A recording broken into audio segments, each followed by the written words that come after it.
Welcome to Chat with Leaders. Our mission is to give resilient leaders a platform to share the inspiring things they're doing to lead their teams, customers, and themselves wisely. I'm today's host, Jeff Bond with AppBerry, where we build custom web and mobile apps. And I'm proud to introduce a two-time best-selling author, acclaimed keynote speaker, and 33-year veteran of Chick-fil-A's leadership team, Dee Ann Turner. Welcome, Dee Ann. Hi, Jeff. Thanks for having me today. Oh, well, it is my pleasure. And I had to say it's my pleasure, given that you spent 30 years with Chick-fil-A, and those are the words that have built the foundation of success with a remarkable organization, largely attributed to the talent that you've brought to that organization. So I am thrilled to be talking with you today, and thank you for your gift of time. Well, it's my pleasure. There we go. It's all out. We're ready to go. All right. Well, the point of this show, as I mentioned, is to give a platform. Our saying is short chats, meaningful ideas. So, Dee Ann, I'm going to jump right in and try to learn a little bit more about your story, about how your leadership journey began with Chick-fil-A and how that's evolved into writing your two books, It's My Pleasure and Bet on Talent. Sounds great. Well, my leadership journey would take a lot longer than you have today, but I'll hit the highlights. And that's that somebody had a better plan for me than I did. I was in the advertising business and trying to get in with actually what precipitated the whole event is my husband was a pastor near Chick-fil-A, and we needed to live in that community. And so he was the one who actually suggested that I go to work at Chick-fil-A. And after I applied twice and was turned down, and finally on the third time, over a period of about 6 months, I was invited in for an interview in the advertising department, which was what was my background. And when I got to the final interview, the then Vice President of Human Resources, he invited me to consider a job in HR. And so I thought about it for a little while, and I said, well, I think this is kind of interesting, and I like a lot of variety. And I thought, well, I'll make this change, and, I'll do this for a couple of years. I'll know where the jobs are at Chick-fil-A, and I'll move back to marketing. And I did that, and I stayed in HR for the next 30 years. That's great. And it's so clear to me that you have a genuine passion for serving people and often find in HR and talent that is such a critical foundation in order to be successful in it. And I've learned so much about you recently. We both have places up in Hartwell, Georgia. We both come from an advertising background, and we both have found our way into the talent space. And now I'm out of talent, and I'm doing podcasts and talking to leaders like you. And but yeah, we have to continue that conversation as well. Very interesting. We also talked about current circumstances of rising unemployment rates. I was looking at the statistics. The BLS is predicting as high as 20%. We're almost at 15% right now, but almost 20% in the next 12 months. And when you released your book, Bet on Talent, in 2019, we were celebrating under 2% unemployment. Mm-hmm. So what does this drastic change in the world around us mean to employers as they're considering their talent strategies? Well, one thing it means for them is they have the opportunity to upgrade their talent because there's far more candidates available than there were even just 6 weeks ago, 8 weeks ago.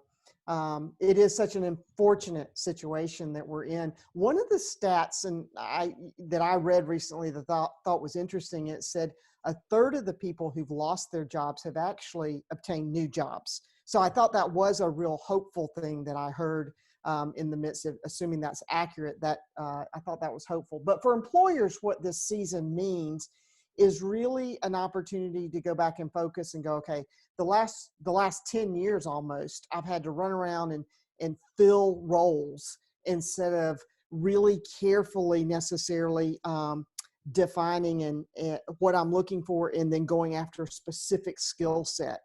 And the game has changed a little bit more. There's always, for some time there's been far more jobs than people, and now finally there are more people than jobs. But I think the principles are the same in either market. You want to select in three ways. First, you want to find people with character that matches the organization. Now, what do I mean by character that matches the organization? Well, people that have a meaningful purpose. They have demonstrated core values in their life, and that those elements match with the elements of the organization's purpose and values as well. Now, we can't forget that when we think about the culture of our organization, it's made up of the character of all the people within the organization. the sum total of the character of people in the organization make up the culture of the organization. So you want people with character that matches the organization. Secondly, you're looking, of course, for competency. We know what that is. It's people being able to do what you need done, to have the right skills and abilities and experiences to do the job at hand.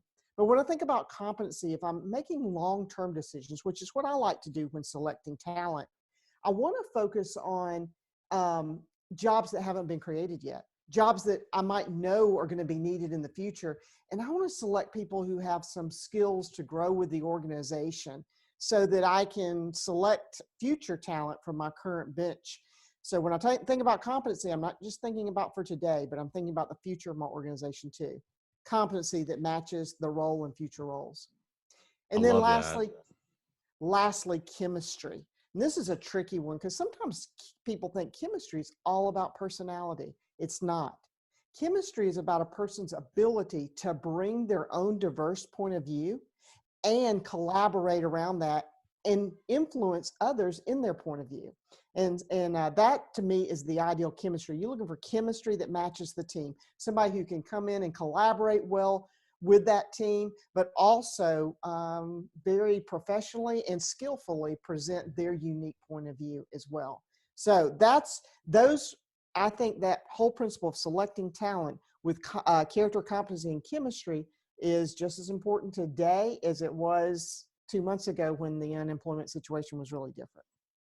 It's incredible perspective, and I think that it's so important for people that are on the market right now too to also consider those words of wisdom, because if you're looking for that alignment of character and values and purpose from a company perspective, you need to know yourself. You need to know where you stand in terms of your purpose and your values and how to align that with that of an employer. And when you look at Chick-fil-A, it's just so clear. I mean, just drive by any Chick-fil-A that is out there and you'll see a line around the building and the success that they've had. You have clearly been instrumental in building a very purpose-driven, values-driven culture. And so that's something that I personally always try to model myself after, but it really starts with the individual of knowing their own purpose and values to be able to convey that clearly when you're selecting on your side. So great points. Love it. I want people to really soak that in if they're on the market right now or developing their career. Culture, Dee Ann, is such a loaded word in my book. Everyone talks about wanting a great culture and wanting to build a great culture, but how do you define a great culture? And what can leaders be doing now during the pandemic to strengthen their own cultures during this uncertain time? Well, I think a great culture, or what I like to say a remarkable culture, is one that engages the employees, that they're very engaged, and wins the hearts of customers. I think it has to do those two things. And the way to go about creating a remarkable culture is, number one, is define for yourself a meaningful purpose. Why does your organization exist at all?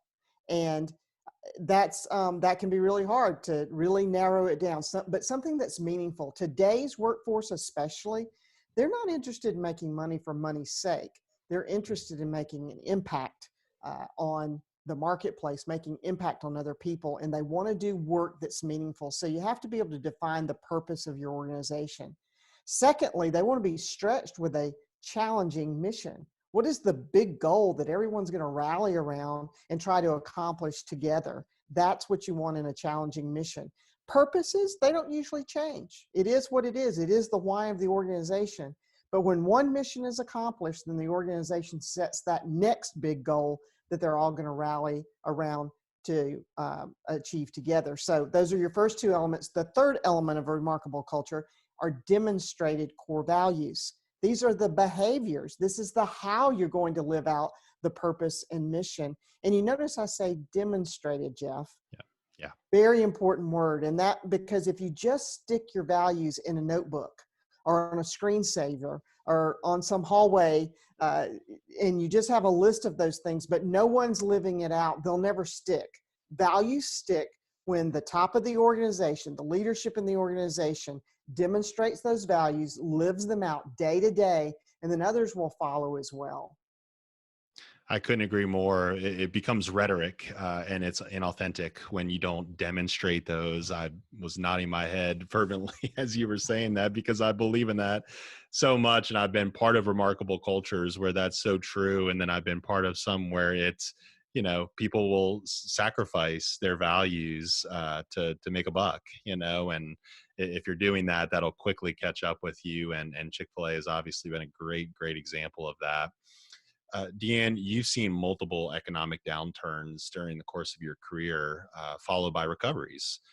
What advice do you have for leaders to better prepare today for these inevitable shifts in future circumstances and economic shifts to not only survive but to thrive?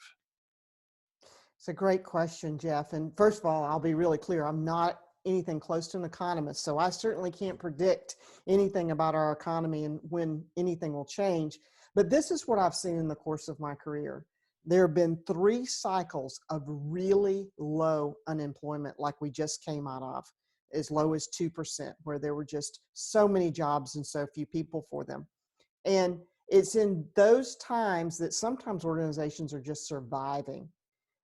When they're in times like these where either they don't have jobs right now to fill, unfortunately, or they have a lot more candidates, they can slow down and they can focus on this culture issue. And they can realize that it will happen again. Thank goodness it'll happen again, because when it does, it means our economy is better. And so when the economy improves, unemployment will go back down again. There'll be less people for jobs. So what's going to attract those people to your organization? Well, it's what you work on in this period of time that's going to attract them, your culture. So if you don't have a meaningful purpose, or your purpose is doesn't reflect who the organization is, then it's time to revisit that. Do you have a compelling mission that would make people want to join your organization? Do you have core values that people can resonate with? And are they being demonstrated throughout the organization? Working on, and then of course, I'm hitting the highlights in our short period of time, but every one of those, there's lots of work behind that to be done. Is it time to upgrade your job profiles and the way you select talent? Do that now during this period of time, so that when that season approaches again, you are prepared you are prepared to approach it as well. Well, you are hitting just the highlights, and it's even more meaning for people to pick up your books, Bet on Talent, and it's my pleasure. I know you're constantly putting out great content out there, so people really ought to follow you and learn more and gain from your wisdom, because what you're saying is so true. Yet so many companies and so many individuals and leaders fall short of those expectations, not because they're bad people, but because they just don't have that all figured out. And as leaders, we're constantly trying to develop ourselves, our companies, and the people around us.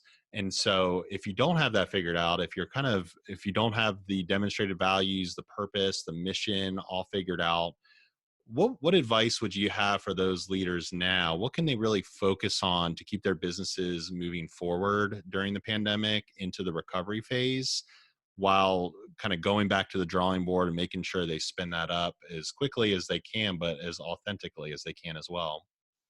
Well, that's a really fine line there between trying to keep your business afloat and then growing at the same time for the future, which strategically that's very difficult to do. But I think this season calls for a lot of empathy and a lot of understanding. Interestingly, I was taking a walk with my son this past weekend, a socially distanced walk with my grown 26-year-old son, and he made the comment to me. He goes, "Mom, I'm kind of concerned." He's in sales. He said, "I'm concerned that I'm reading on social media and in all these articles right now that this is the time to express empathy with employees and with customers." And he said, "Shouldn't we do that all the time?" I said, Right. "Absolutely."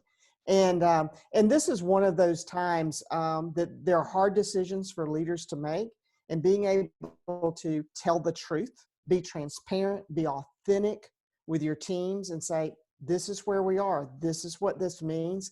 That's really a kindness to people to tell the truth in that way.